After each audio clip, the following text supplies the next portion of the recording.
Hello friends, welcome to Code Semantic and welcome to the video tutorial of LINQ. This video cover the another join operator, that is group join operator. In last video, we saw a normal join operator. Basically, it represents inner join in SQL. So first of all, we differentiate between the inner join or normal join and group join, and then after we will switch to practical example of this. So let us understand few important things related to group join. So why group join is used? Group join is used for matching single object to collection of other objects. Okay. Now, see, when we say join, what it means? Definitely we have two collections and we are going to join it. Now, how we particularly join that two collections? Definitely there should be a matching values. Now, how normal join works? Normal join basically select the rows based on the matching values. Remember this point, it will select the rows based on the matching values. Okay, if there is no matching values, that row will not be selected. Okay, this is the normal join operation. But here how group join works, basically it will match a single object to collection of other objects. Here it also joins. Okay, but here a single object is joined to the collection of other objects. Okay, now let us take one example. Even we can cover it in the last example of join video. Okay, the same example I will consider here, state and city. Okay, so one state has many cities. Okay, now here what group join will does? It will match a single state to a collection of cities.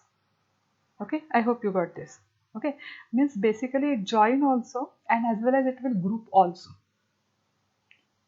Okay, now another distinguishing factor in group join is that here each element of first collection appears in the result set of a group join regardless of whether correlated elements are found in the second collection. Okay, means in the beginning only I told you that plain join works on the criteria of matching values. If there is no match, that particular row will not be selected. But here what happened? The element of first collection, each element of the first collection, okay, it appears in the result set of a group join, whether there is a corresponding match found in the second collection or not. If there is no corresponding match in the second collection, then also each element of the first collection will be there in the result set. Okay. Now, what happens if there is no corresponding element found in the another collection? In that case, the correlated elements are empty. Okay, correlated elements will be what? Empty. And that is the reason you can have access to each and every element of the first collection. So I hope you understand this particular part. Okay, let us understand it by example. So again, it is a bit similar to group by. Okay, group join is bit similar to group by, but group by allows you to group the values on a single collection. But here what we do, we basically join the two collection and we will group it according to the first collection's values. Okay, let us understand it in more detail. See, we have this state collection and we have this city collection, and clear-cutly it is something like that. One state has many cities, right? So as you can see here, a Maharashtra state has 3 cities. Okay, similarly Rajasthan state has 2 cities. There is no corresponding city related to Gujarat. Okay, see, if we here go for plain join, what happens? We will only get this 5 rows. Okay, because there is only 5 matching values in this collection. And again, how we get a result in normal join? We get an individual row, a collection of row. We didn't get it as a group of collection. But in group join, what happened? You will get your result in hierarchical form. You will get your result in hierarchical form. Means under Maharashtra state, these three cities will be grouped. Under Rajasthan state, these two cities will be grouped. And since Gujarat is not having any city, this correlated collection, second collection will be empty. That is what is mentioned here in the third point. See what I said here? In the case where no correlated element are found, the sequence of correlated elements for that element is what? Empty. Okay. If it is not found, then only that particular element of the first collection is considered. Okay. But its corresponding another collection or another element will be what? Empty. And that is why you have access to each and every element of the first collection. I hope you understand this. Okay. Now, let us implement this part practically. So here again I am using a same LINQ step-by-step console application.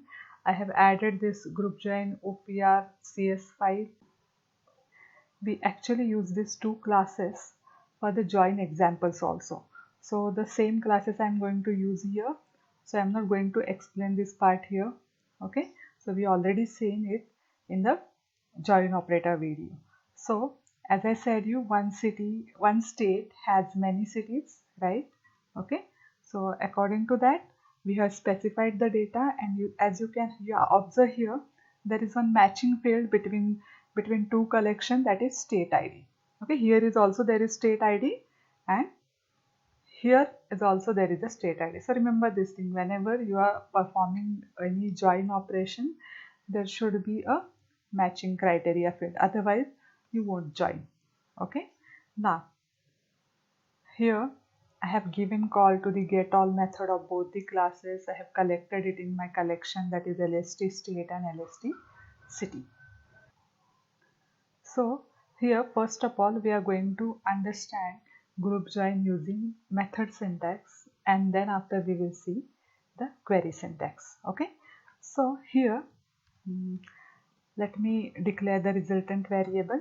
So var lst state city group. Okay, you can name it anything. And again, since it is my method output, I'll represent it by method keyword. Okay. So first of all, you have to specify your outer collection, or I'll say how you want to group it.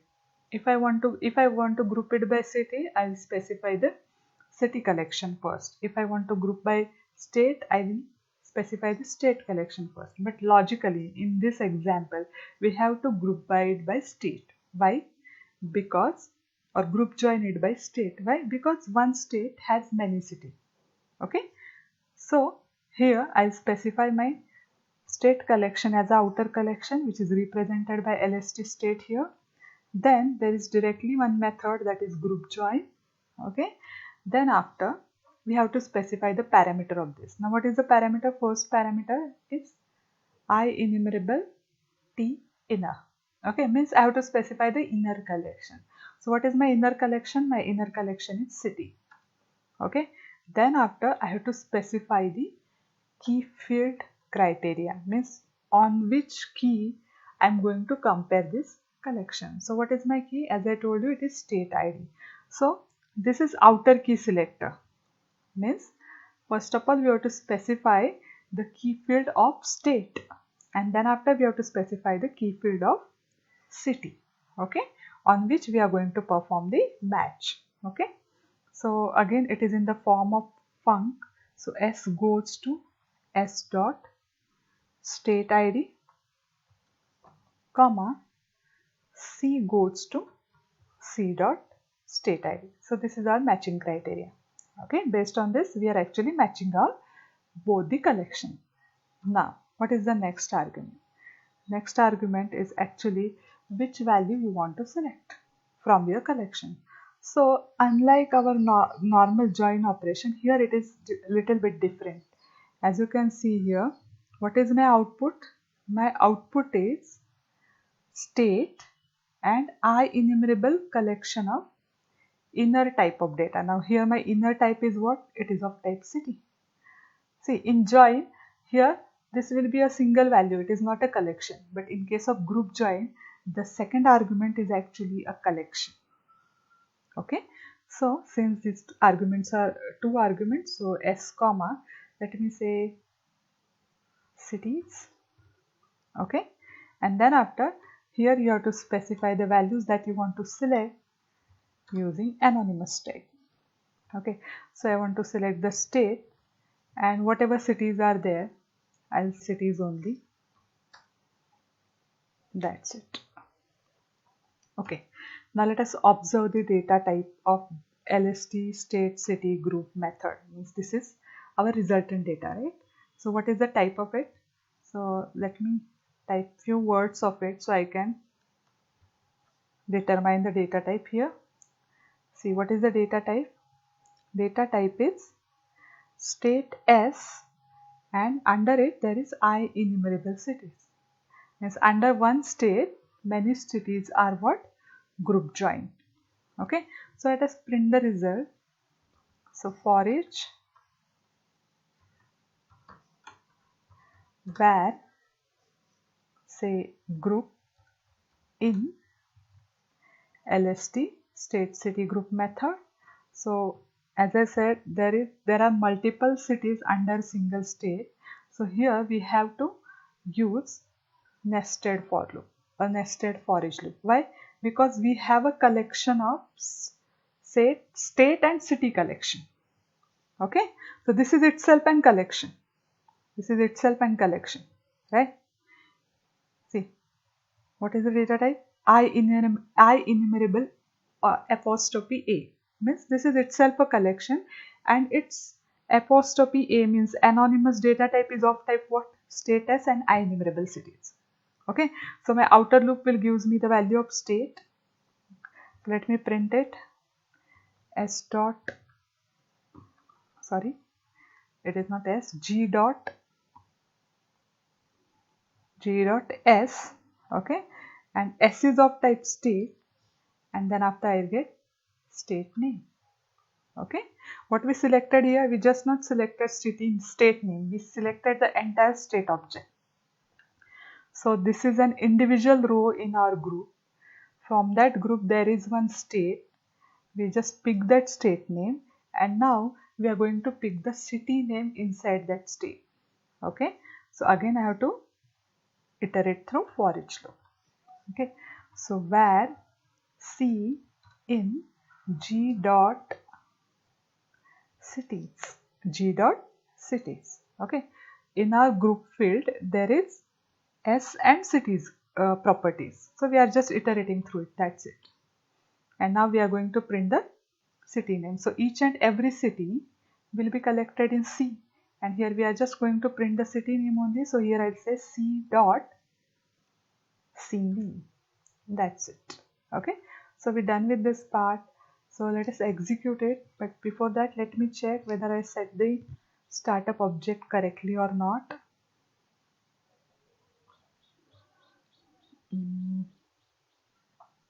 No, actually it is group join operator, right? So let us execute it. I'm pressing Ctrl F5.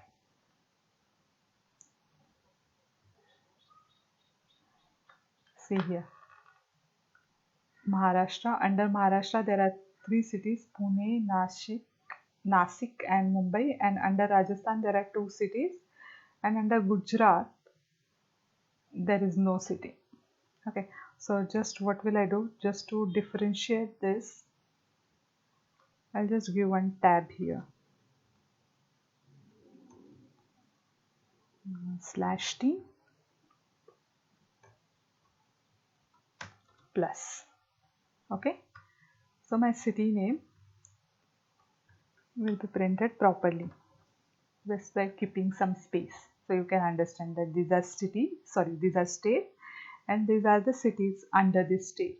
See, Gujarat has no matching cities there, but still it is selected. So remember this thing.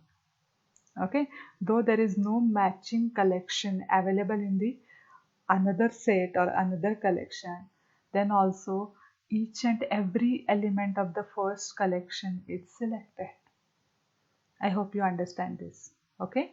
Now let us try the same syntax. Not same syntax. Same concept using query syntax. Okay.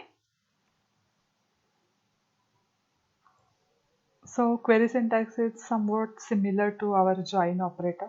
Okay, we have to use one extra keyword into.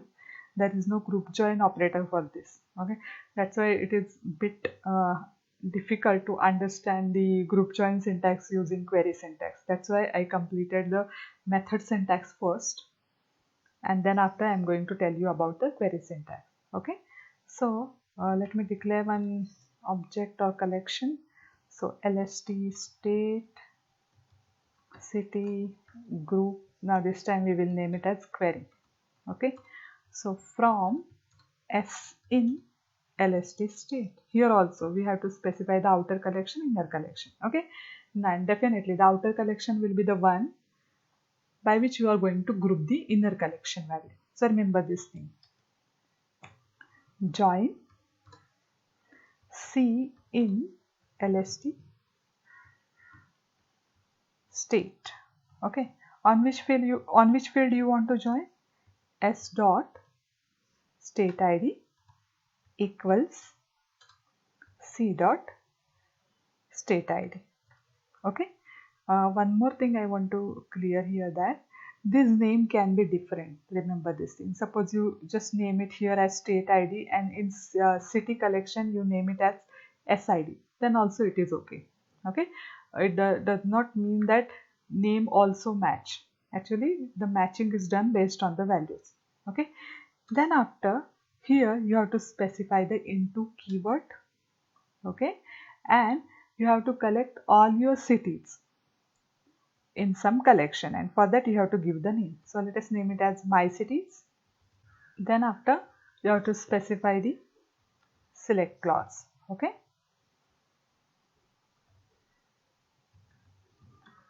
select new. Then if you want to select entire state value and the related city values, then you can directly say S, or if you just want to select the state name only, in that case you can specify the state name also. Okay, so here what I'm going to do, I'm just going to select the state name and the cities under its state. So for that we already define one collection there, that is my cities. Okay, so that's it. Now then after, we are going to print the result. So here also what will I do, I'll just copy the printing part from the above section and I'll just paste it here. Now here just my collection get changed, right? Instead of group method I have to say group query. Okay, and before this, now one more major change we have to do here. Now since we have only state name in our collection. Okay, now if you observe here, what is your collection type? It is string state name and IEnumerable city. Means here I have to just specify the g.s name. Okay, and my variable is, instead of cities, it is my cities. I hope it is clear to you. Now let me print one more message here. Console.writeLine.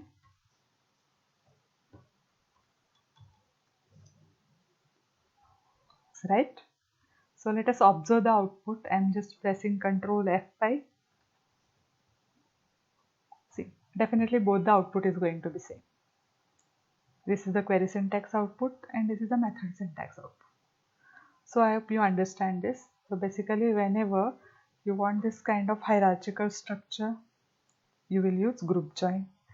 Definitely you should have two collections. Okay, and then after you want to group your data, you will use group join. See, in previous video we actually observe the output of join operator. I'll just remind you that part. So this is my join operator, right? So let me execute the program. See how you get your output. you will get it row wise, okay, in tabular format. Whereas in case of group join, your data get grouped, means all the cities under Maharashtra will be join. Okay, here also there is a join operation. Okay, but the data is in the group tabular format. You will get each and every row individual or separate. But in case of group join, your data get grouped by the outer collection value. Okay, so be careful while using the group join and join. I hope it is now understandable to you. So if you have any doubts or any questions, you can definitely write it to me in comment section. Thank you for watching, and thank you.